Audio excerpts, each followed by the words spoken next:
Coucou tout le monde, alors je suis super contente de vous retrouver aujourd'hui pour une nouvelle vidéo. Ce sera une vidéo où je vais répondre aux questions qui me sont le plus posées.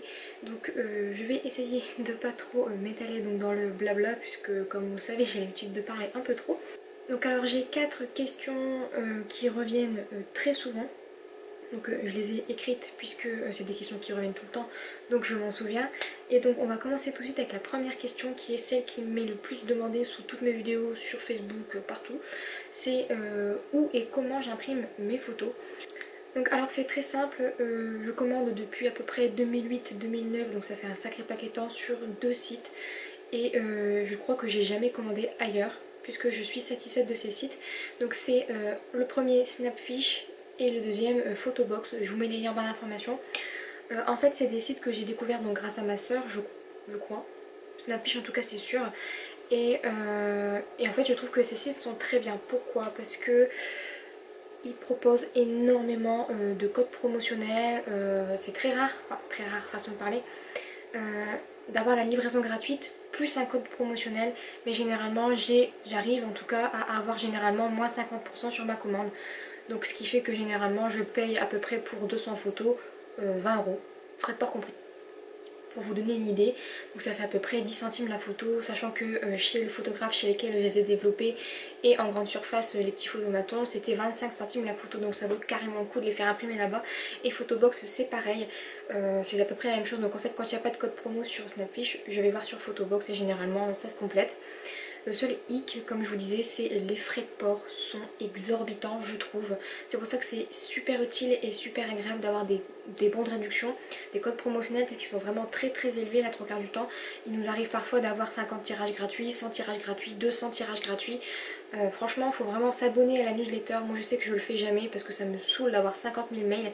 Mais ces deux sites là, si jamais vous voulez commander vos photos en ligne, je trouve que c'est les deux meilleurs sites entre guillemets et les sites sur lesquels il y a le plus de codes promotionnels. En tout cas si jamais vous en connaissez d'autres qui sont dans le même style, n'hésitez pas à me les mettre en commentaire. Moi ça m'intéresse de découvrir des nouveaux sites si jamais.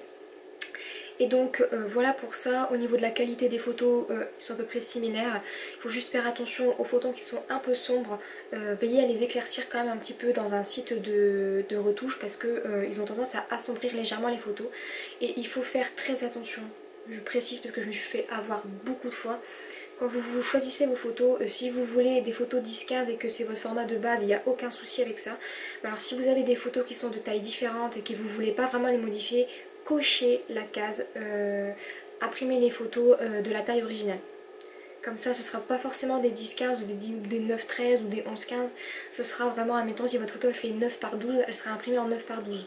Voilà, donc c'est juste ça à préciser, il faut surtout pas l'oublier parce que la trois quarts du temps, enfin peut-être pas la trois quarts du temps mais très régulièrement je l'oublie et je me retrouve avec des photos coupées à des endroits où il faut pas du tout. Donc il faut vraiment faire attention à ce point là. La question numéro 2 qui revient très souvent c'est sur mon Project Life et c'est quelle est la taille de mes photos. Donc c'est en rapport avec la première et dans le Project Life de manière générale je fais en sorte d'avoir des photos qui font une taille carrée pour faire simple. Et dans le Project Life que je fais actuellement, toutes mes photos sont normalement, s'il n'y a pas de problème avec le cadrage etc, elles font 9,5 par 9 cm. Après je les coupe si jamais j'ai pas assez de place ou je les laisse un peu plus grandes si jamais je veux que la photo soit en entière. Mais la majeure partie du temps mes photos font 9,5 sur 9 cm. Donc voilà pour ça également. Ensuite la troisième question qui m'est régulièrement posée c'est mon matériel de base, où est-ce que je l'achète, qu'est-ce que j'utilise. C'est très simple également. La trois quarts de mon matériel de base vient de chez Action. Même s'il y a des petites choses que j'aimerais changer puisqu'il y a des produits qui ne me conviennent plus du tout. Et mais vraiment plus du tout. Mais de toute manière je pense que tout ce qui est ciseaux, colle liquide, mais ça c'est à méditer parce qu'il y en a une que je déteste.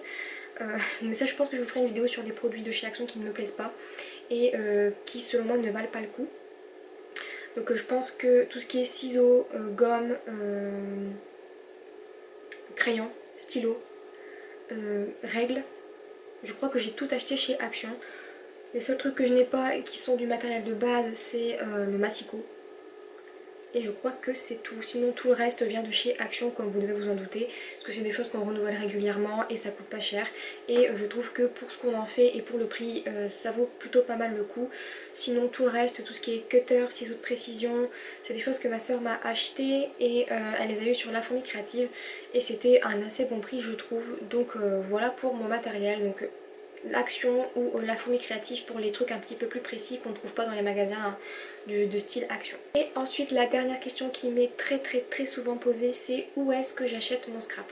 Alors ça va être très simple, je suis pas du genre à commander sur 50 millions de sites. Moi j'aime bien avoir mes petites habitudes, un petit peu comme pour Snapfish et Photobox, j'ai du mal à changer quand j'aime bien quelque chose.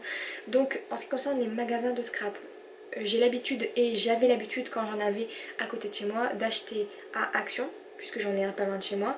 Noz, je ne trouve jamais rien, donc je n'y vais quasiment plus à part pour la nourriture. Mais en tout cas je m'éloigne encore une fois.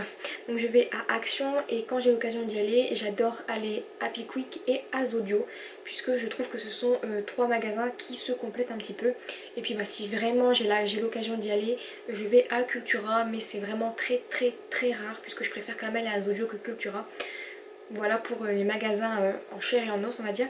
Et en ce qui concerne les magasins où je commande donc sur internet, c'est La Fourmi Créative quasiment exclusivement, puisque j'ai jamais réellement eu l'occasion de tester donc dans d'autres sites, enfin sur d'autres sites.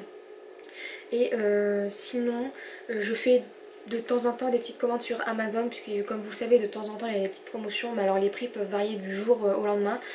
Je peux avoir une planche de stickers pour 4,50€ et le lendemain elle sera à 8€, on ne sait pas pourquoi, on ne sait pas ce qui s'est passé, mais bon, il faut tomber sur les bonnes offres au bon moment. Et ensuite je crois que j'ai effectué une fois une commande sur la fabrique à scrap, et là encore une fois je pense que je recommanderais, mais encore une fois c'est les frais de port qui me bloquent à chaque fois. Même en point relais je trouve que c'est trop cher, donc voilà, donc c'est pour ça que la 3/4 du temps je reviens sur La Fourmi Créative, puisque je trouve que les frais de port sont offerts à 25€ en point relais et c'est vraiment trop bien. Puisque les frais de port c'est vrai que c'est chiant et je pense que franchement des fois il y en a qui abusent. En tout cas au niveau des frais de port. Donc voilà, j'ai répondu aux questions qui me sont le plus régulièrement posées. Si jamais vous avez d'autres questions et que vous voulez que je vous fasse une foire aux questions prochainement, que ce soit scrap ou autre, n'hésitez pas à me mettre vos questions en commentaire. Moi ça me fait toujours plaisir d'y répondre, et si jamais je peux vous aiguiller, vous donner des idées ou alors satisfaire votre curiosité, moi ça me fait plaisir. Donc voilà pour ça, j'espère vraiment que cette petite vidéo vous aura plu. N'oubliez pas pour les questions si jamais vous en avez, et en attendant la prochaine vidéo je vous fais plein de gros bisous et je vous dis à très vite. Bye bye.